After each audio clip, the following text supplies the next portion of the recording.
অনুক্ৰম আৰু শ্ৰেণী অধ্যায় 8 সানমিহলি প্ৰশ্নৰ 10 নম্বৰ কুৱেশ্যনৰ পৰা আলোচনা কৰিম। কুৱেশ্যনটো কি দিছে? দুটা ধনাত্মক সংখ্যা a আৰু b ৰ সমান্তৰ মাধ্য আৰু গুণোত্তৰ মাধ্য অনুপাত m:n হলে দেখুৱায় যে a:b equal m plus root over of m square minus n square অনুপাত m minus root over of m square minus n square হৈ আমি দেখাব লাগে। এতিয়া কি কৈছে প্ৰশ্নটো ভালকৈ চোৱা। সলিউশন দিয়া আছে a আৰু b ধনাত্মক সংখ্যা সিহঁতৰ সমান্তৰ মাধ্য আৰু গুণোত্তৰ মাধ্য অনুপাত। এটা সমান্তৰ মাধ্য বুলি ক'লে আমি কি জানিছিলোঁ a প্লাছ b বাই 2 আকৌ অনুপাত গুণোত্তৰ মাধ্যটো আমি কি জানো root over of a b equal two কি কৈছে m:n। এতিয়া এটা আমি অনুপাতত লিখিম, অনুপাতত আছে ভগ্নাংশত লিখিম ইকুৱেল টু m/n। তাৰপিছত কি হ'ব আমাৰ a plus b 2 root a b m/n। এইটো আমি পালোঁ। এইটো আমি কি কৰিম এতিয়া যোগ বা ক্ৰিয়া প্ৰয়োগ কৰিম। যোগ বা ক্ৰিয়া প্ৰয়োগ কৰি যোগ বা ক্ৰিয়া মানে আমি জানো এই ল'ব কি আছে a প্লাছ b ল'ব, এইটো আমি হৰটো প্লাছ কৰিম আৰু a প্লাছ b ল'বটোৰ লগত হৰটোকে মাইনাছ কৰিম, মানে m plus n m minus n এনেদৰে। এইটো ইফালে আমাৰ কি হয় চোৱা, এইটো আমি কি ইয়াত 2 a square plus b square plus 2 ab ফৰ্মলৈ নিম। কেনেকৈ নিম ৰুট a হোল স্কোৱাৰ কৰিলে আমাৰ কি হয় a আৰু ৰুট b হোল স্কোৱাৰ কৰিলে আমাৰ কি হয় b। এইটোকে আমি ৰুট a লিখিব পাৰোঁ, bটো ৰুট b হোল স্কোৱাৰ কৰিব পাৰোঁ একে। তাৰপৰা 2 root a root b a bটোক আমি ৰুট a ৰুট b লিখিব পাৰোঁ। ঠিক তেনেকৈ ইয়াতো তলতো আমি কি কৰিম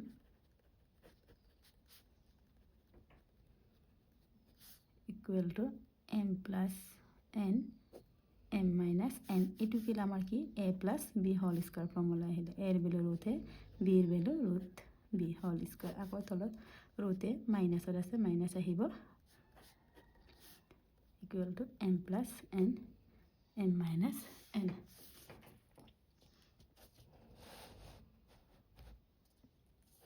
আকৌ এই ৰুট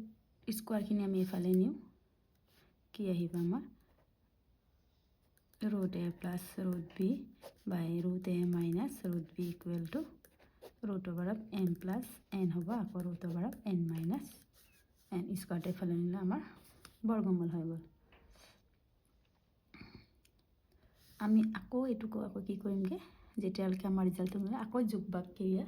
কৰিমগৈ। যোগ ভাগ এটা কি হ'ব a plus root b plus root a minus root b আকৌ root a plus root b minus কৰিলে ৰুট a আকৌ এই মাইনাছ মাইনাছ কি হয় প্লাছ, ডাইৰেক্ট কৰি দিছোঁ। আকৌ m plus n plus root over m minus n আকৌ m plus n minus root over m minus n হ'ল। ইয়াত চোৱা b cancel a cancel, root a কিমান হ'ল আমাৰ 2 ৰুট a। তাৰপিছত root b plus root b আমাৰ 2 root b, আমাৰ কি থাকিলে m plus n plus root over m minus n by root m plus n minus root m minus n। 2 cancel গ'ল, আমাৰ কি থাকিলে আমাৰ root a by root b equal to root m plus n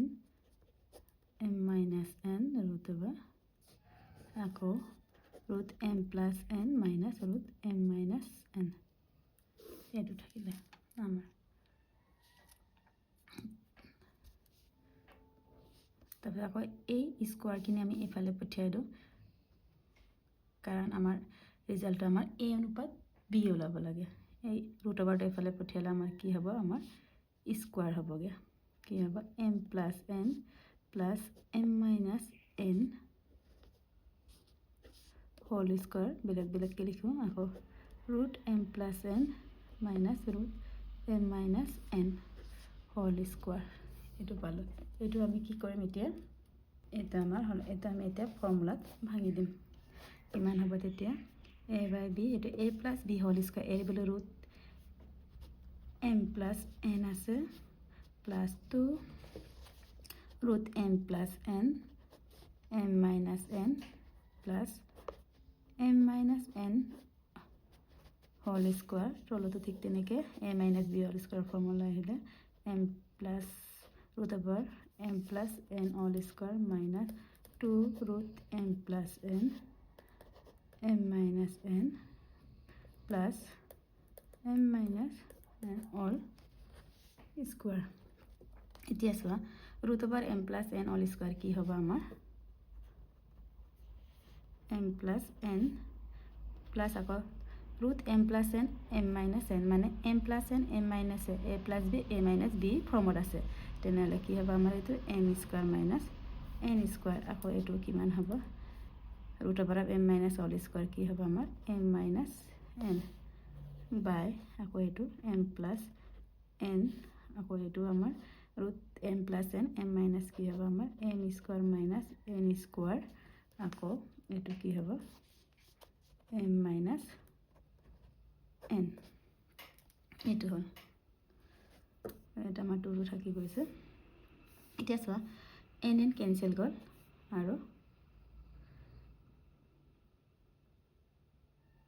এইটো আমাৰ কি cancel গৈছে n n cancel গৈছে এতিয়া চোৱা m plus m twice m ইয়াটো m plus m twice m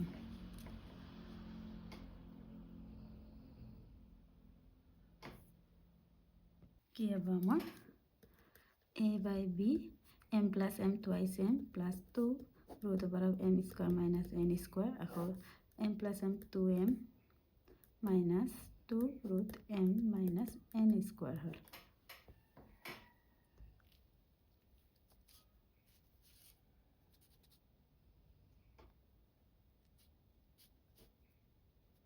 এইটো হল এটা ইয়াৰ পৰা আমাৰ কি কমন আহিব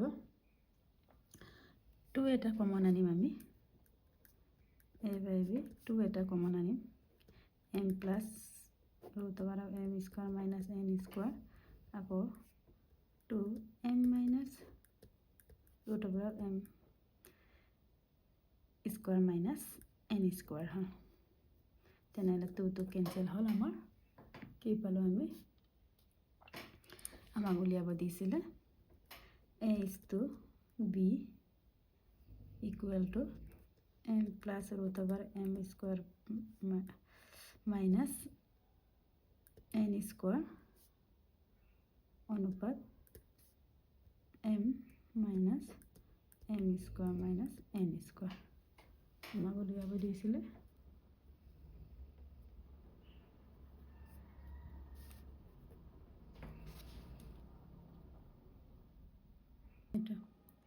এটা প্ৰথমৰ পৰা চাই লওঁ আমি এবাৰ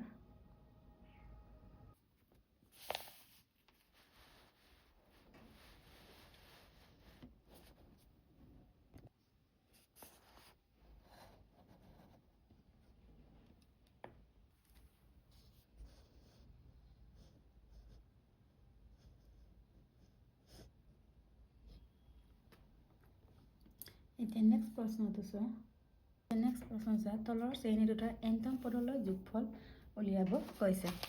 এক নম্বৰটো হৈছে 5 plus 5 5 plus 5 triple 5 plus তেনে ডট ডট দুই নম্বৰটো 0.6 plus 0.66 plus 0.6 triple 666 plus dot dot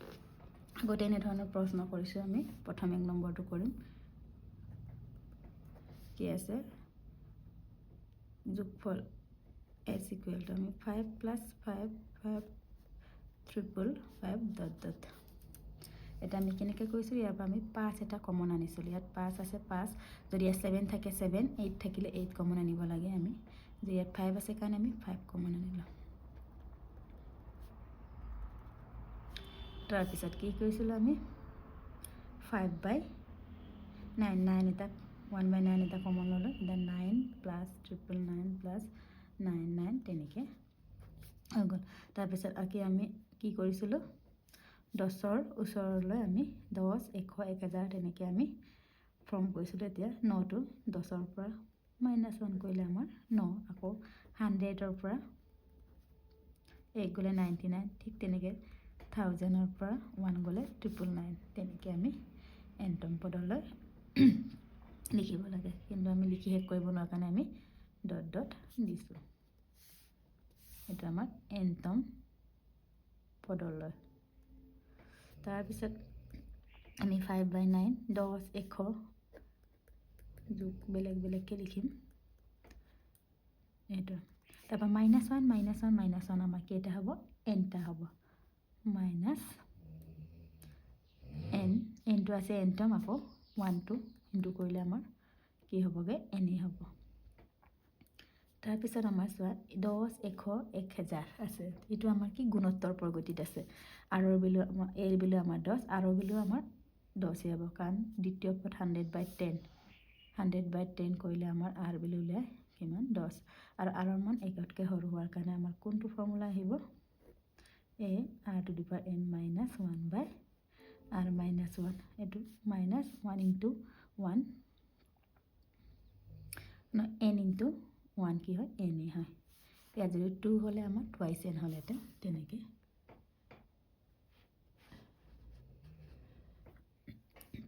এতিয়া আমি মানখিনি বহাই দিম তোমালোকে এইটো ফৰ্মুলা লিখিবও পাৰা নিলিখিলে একো নাই ডাইৰেক্ট লিখি এই লাইনৰ পৰা ষ্টাৰ্ট কৰিলে হ'ল এৰ বিলু কিমান 10 আৰৰ বিলু আমাৰ 10 n - 1/10 - 1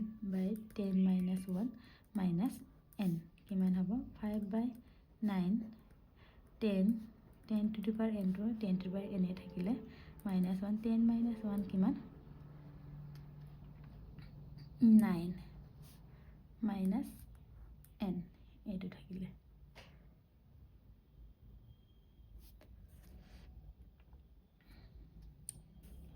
আমাৰ এনেকৈও তোমালোকে এনচাৰটো থ'ব পাৰা নহ'লে বা 5/9টো আমি ইনটু কৰিলেও আমাৰ হৈ যায় তোমালোকে ইনটু কৰি দিব পাৰা নকৰিলেও একো নাই এনেকৈ আমি ৰাখি দিওঁ এইটোৱে আমাৰ এনচাৰ এতিয়া নেক্সট 2 নম্বৰটো কি আছিলে আমাৰ n = 0.6 + 0.66 + 0.66 এইটো ইয়াৰ পৰা আমি আৰু কি 0.6 আছে তেনেহ'লে আমি কি কমন আনিম 6 কমন আনিম তেতিয়া কিমান হ'ব 0.1 + 0.11 + 0.11 তেনেকৈ এনটম পদলৈ তাৰপিছত কি কৰিছিলোঁ আমি 9 1/9 এটা কমন আনিলে 0.9 + 0.99 +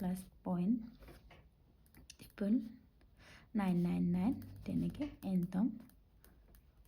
পদলৈ আকৌ আমি কি কৰিছিলোঁ ইয়াত পইণ্ট আঁতৰাই দিওঁ পইণ্ট আঁতৰাই দিলে কি হ'ব 1/9/10 হ'ব 9/10 0.9 নহয় জানো আকৌ 99 100 আকৌ 999 1000 তেনেকৈ এনটম পদলৈ তাৰপিছত আমি কি কৰিম 9/10 আমি আকৌ কি কৰিম 6/9 আছে 1 - 1/10 কিমান হয় আমাৰ 9/10 এনেকৈ লিখিম আকৌ 1 - 1/100 আকৌ এইটো 1 - 1/1000 এনটম পদলৈ এতিয়া 6/9 ইয়াত চোৱা 1 1 1 আছে 1 কেইটা আমাৰ nটা n * 1 আকৌ ইয়াত মাইনাছ মাইনাছ আছে কাৰণে আমি মাইনাছ কমন আনি ল'ম কমন আনিলে কি হ'ব 1/10 মাইনাছ কমন আনিলে প্লাছ 1/100 আকৌ প্লাছ 1/1000 এইটো আমাৰ এনটম এতিয়া চোৱা 1 * n * 1 কিমান হ'ল আমাৰ n হ'ল এইটো আমাৰ গুণোত্তৰ প্ৰগতিত আছে প্ৰথম পদ কিমান আমাৰ 1/10 আৰৰ বিলু আমাৰ কিমান হ'ব আৰৰ বিলুটো আমাৰ কিমান হ'ব দ্বিতীয় পদ 1/100 আছে প্ৰথম পদ কি 1/10 কিমান হ'ব 1/10 তেনেহ'লে আমাক কোনটো ফৰ্মুলা আহিব এইটো 1/10 মানে আমাৰ কি 1তকৈ সৰু 1তকৈ সৰু হ'লে আমাৰ কোনটো ফৰ্মুলা আছিলে a 1 minus r to the power n by 1 minus r ইয়াত বহাব লাগে এটা 6/9 1 এর ভ্যালু আমার প্রথম পদ 1/10 বহাই দল 1 আকৌ r এর ভ্যালু 1/10 n by কিমান হল 1 minus 1/10 আমি এতিয়া 6/9 1 n minus 1/10 1 minus 1 to আমাৰ যি পাৱাৰ থাকে 1 এ থাকে আকৌ 10 to the power n হল তলত আমাৰ 1 minus 1/10 কি 9/10 এটা এই 10 to আমাৰ cancel গল এটা আমি কিমান পালো 6/9 n 1/9 1 minus 1/10 n আমি এনেকৈ এনসাৰটো ৰাখিব পাৰো বা 6/9 যে তোমালোকে ভিতৰলৈ ভৰাই দিলে হয় ইমানখিনি কৰিলে আমাৰ হৈ গ'ল এতিয়া আকৌ নেক্সট প্ৰশ্নটো চোৱা